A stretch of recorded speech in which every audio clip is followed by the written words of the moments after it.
links golf or to play too much links golf, but so much is affected by the wind. It's affected by how it's rolling towards the water, away from the water, and things like that. So it's a bit of it's a real experience. It's super fun. I mean, I caught a lot of it on TV as much as live. It just looks, it really does look as good live as it does on TV. You know, there's not a tree on the property. It's these beautiful vistas. And then once you get out there, it's brutally hard. Like, it's so hard. How did our Canadians make out today? By judging by their score, it wasn't quite what they expected or wanted to do the first day. No, it was tough. It was a tough day at the office for the guys. They had they probably got a little short end of the stick where the meat of their rounds was in tough conditions. So it was a typical sort of 4 seasons you get in one day, and our guys went out in pretty tough conditions. It was raining, then it kind of cleared up a little bit, and then it got windy. So it was a long day. Our guys probably didn't do what you were saying, Strutty, not as good as they expected, but I do think you get a good day tomorrow, and probably the cut, they're sort of talking around the cut being around 4 over. So you have a good day tomorrow. Corey's right there, and our boys, they have a good day tomorrow. I think we're going to do okay, but it was a tough one out there. Absolutely. With Lawrence Applebaum of Golf Canada, Corey Connors 3 over, Pendrith 4 over, Taylor 6 over, Hughes 8 over. But like you said, if the cut line's going to be 4 over, then there's still a lot of opportunity to, at a minimum, make the weekend. Rory McIlroy has had such a fascinating year, winning at Pebble, winning the Players, winning the Masters. And then he hit that dip, and it coincided with coming up here, obviously, to TPC Toronto, and he performs, horribly. Let's call it what it is. I mean, on the Friday, I think he shot 78. It was a real struggle, but he seems to have really turned things around, Lawrence. And like, you've been around him, you've met him a bunch. What kind of disposition are you seeing out of him? What kind of body language are you seeing out of Rory today compared to what we saw a month and a half ago? And how significant is this tournament at this course in particular, because it is in Northern Ireland? Yeah, I think, we'll both remember that you lost to him by 1 stroke. Your Pro-Am number at 79. Right. Valid. You missed hitting him by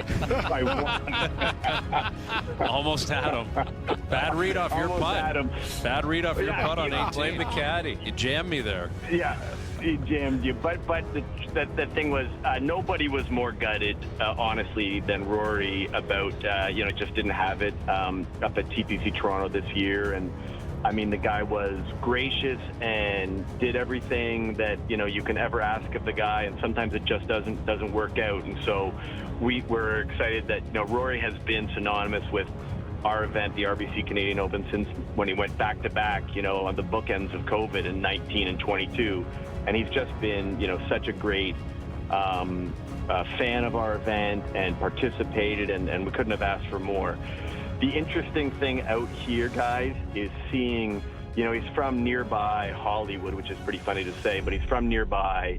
The bars, the pubs, the restaurants are jammed to the gills, rooting for him. Like, he couldn't be a more proud son of the region. And so he just got that, he's got that hop in his step. He's really, he looks fantastic out there. He didn't start. He did some media where he said he was thinking about, 4 years ago he went out of bounds off the tee, and then he said, all I've been thinking about is coming back to Portrush and getting off that first tee okay, and he almost did that. Unfortunately, he did bogey number 1. But Rory McIlroy at Royal Portrush is kind of like, it's almost like the energy behind a deep playoff game for the Leafs. It's just electric out here. And there's a bunch of guys. You've got Shane Lowry, obviously, who won in 19. And then you've got a few other famous sort of sons here. You've got Darren Clark, and then Padraig Harrington was sort of first out this morning, somewhat ceremonial. So it's great. The Irish love their golf. It's a game for every person here, which is kind of the way the game has been starting to flow in Canada and places around where everybody's enjoying it. Everyone's playing. It's so funny to see so many, relatively famous or people you recognize, and they're so into their golf. Like I saw Niall Horan today walking with Rory's group. I saw a bunch of other athletes, footballers that were watching and being part of it. So it's an amazing phenomenon, and the sport is in a really lucky place right now. LA, what's the feeling around Scotty Scheffler? You talked about all those players that, there would be, big crowds watching those guys. And I think a lot of people saw what Scotty said and said, wow, that's interesting that he would be that candid and that genuine and that open about what he's feeling. Have guys been talking about that? And what's the feeling around Scotty this week? Yeah, I'm not super close to that camp. I did see the comments, and the sort of the word with some of the Canadians was really like, it's great to see the candor that Scotty, as number one player in the world, sort of sharing. It makes you think about the work you put in and the drive to win, or the drive to be number one, or the drive for major championships, and sadly, it's pretty fleeting. Like, you think about the guys who won the Cup this year, and they get a summer with it, and they get their day, but all of a sudden you turn the page and they're back at camp and you're back in the grind. So, you guys would understand that. I think what's so interesting about him is you look at his results, and even his not so great results are T20s or top 20s or being just outside of the mix. And so I think the rest of the field is somewhat feeling about chasing him, and you can see out here, he's one of the featured groups. So when you look inside the ropes, you see a ton of cameras, a ton of people, a ton of media. But that group with Rory, Justin Thomas, and Tommy Fleetwood was probably the number one group that everyone was watching and following. So, to see there are so many neat guys who are doing so many cool things. You just think about the guys we haven't heard of in a while. You see guys like, Colin Morikawa, or you see a Cam Smith, or guys who've been sort of not in amongst the PGA Tour mix at all.